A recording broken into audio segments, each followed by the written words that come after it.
कपड़े धोने वाली बहू। शादी के पहले से ही विभा को कपड़े धोने का बड़ा शौक था। कभी नल के नीचे तो कभी तालाब के पास। अरे मेरी नीली वाली लुंगी नहीं दिख रही है। विभा की अम्मा, कहाँ रखी है लुंगी? अरे वो तो विभा ने परसों ही धोकर रखी थी आपकी अलमारी में, देखो वहीं होगी। वो ना मैंने आज धो दी, मुझे लगा कि गंदी हो गई होगी। अरे कैसे गंदी हो गई थी? उसे तो मैंने पहना भी नहीं। हे भगवान, इस लड़की के कपड़े धोने की आदत से परेशान हो गया हूँ मैं। जितना तो घर में राशन नहीं आता, उससे कहीं ज्यादा डिटर्जेंट पाउडर का खर्चा है। इसकी शादी करवा दो, शादी। जाए अपने घर में ही करे काम, फिर चाहे घर के कपड़े धोने हो या पूरे गांव के। हाँ ठीक बोल रही हो, देखता हूँ मैं कोई लड़का। वो दिन भी आ जाता है जब विभा को देखने लड़के वाले आ जाते हैं। लड़की मुझे अच्छी लगी। होने वाली सास कहती है, बेटी अगर कुछ पूछना है तो पूछ लो। वैसे तो हमारी लड़की बहुत ही शर्मीली है, जो बोल दो वो मान लेती है, इसे क्या पूछना होगा। अरे कैसी बात कर रही हो माँ, मुझे इन लोगों के घर रहना है, सवाल तो कई है। हाँ हाँ बेटा, पूछ लो ना, क्या पूछना है। आप लोगों के घर कपड़े कौन धोता है? सास का मुंह बन जाता है। देखो, अगर तुम ये कहना चाहती हो कि तुम्हें कपड़े धोने नहीं आते तो सुन लो, कपड़े मैं ही धोती हूँ, लेकिन तुम्हारे आ जाने के बाद मैं रुमाल तक नहीं धोऊंगी। अरे चुप रहना भाग्यवान, बहू बेचारी घर आई नहीं, उसे डराना शुरू कर दिया। वो क्या है ना बिटिया, अभी तक तो ये कल्लू की माँ ही धोती थी, लेकिन अब तुम्हारे पापा तो दहेज में वॉशिंग मशीन देंगे ही। तभी विभा की माँ बोल पड़ती है, सवाल भी पूछा तो क्या। वैसे भाई साहब, मशीन की तो फिर भी कपड़े धोने की कैपेसिटी होती है। मतलब जो बिटिया दे रहे हैं ना विभा, इसे कपड़े धोने का बहुत शौक है। ये आप लोगों के क्या, आस पड़ोस गांव मोहल्ले सबके कपड़े धो दे और उफ तक ना करे। बाहर देखा नहीं आपने कितने कपड़े सूख रहे हैं? सब हमारी बिटिया ने ही तो धोए हैं। बस भी करो ना माँ, शर्म आ रही इतनी तारीफ सुनकर। और तो और एक दाग निकाल कर दिखाओ तो मान जाओ। हाँ अच्छा, माफ करना बेटा, मैंने गलत समझा। हमें तो रिश्ता बहुत पसंद है। और ऐसे जुड़ जाता है रिश्ता कपड़े धोने का शौक रखने वाली विभा का। उसकी शादी हो जाती है कोयला फैक्ट्री में काम करने वाले कल्लू के साथ। शादी के बाद अचानक विभा चिल्लाती हुई सास के पास आती है। सासू माँ, अरे सासू माँ कहाँ है आप? ये तो धोखा है, धोखा दिया आप लोगों ने मुझे। इसे ससुर के चक्कर के बारे में पता चल गया। अरे तो उसमें तुझे क्यों धोखा मिला है? अरे नल में पानी नहीं आता, कपड़े कैसे कब धुलेंगे?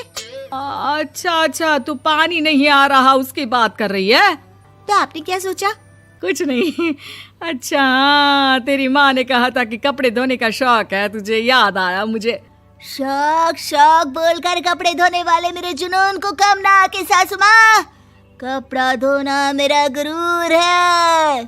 तभी पति भी वहाँ आ जाता है। अभी मैंने इसे सनी देओल की फिल्म दिखाई है, उसी के डायलॉग मार रही है माँ। अच्छा सुन, साफ बता रही हूँ, पानी सुबह 4 से 6 और शाम को 10 से 12 आता है, समझी?